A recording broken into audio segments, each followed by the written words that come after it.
ఓం భానవే నమః అనే మంత్రాన్ని 21 సార్లు చదువుకొని పని మీద బయటికి వెళ్ళాలి. అప్పుడు భానుడి అనుగ్రహం వల్ల భాను సప్తమి, రవి పుష్యయోగం, డొల్లు కర్తరి సందర్భంగా మంచి ప్రయోజనాలు సిద్ధింపజేసుకోవచ్చు.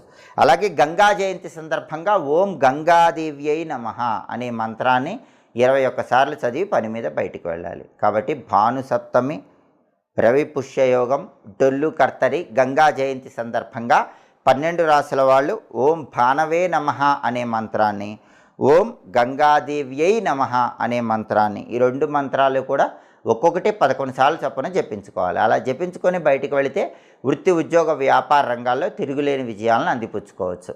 అలాగే ఆదివారం కాబట్టి ఉదయం 6 నుంచి 7 మధ్యలో, మధ్యాహ్నం 1 నుంచి 2 మధ్యలో, రాత్రి 8 నుంచి 9 మధ్యలో రవిహోర ఉంటుంది. ఈ రవిహోర ఉన్న సమయంలో కొన్ని పనులు చేసుకోవచ్చు.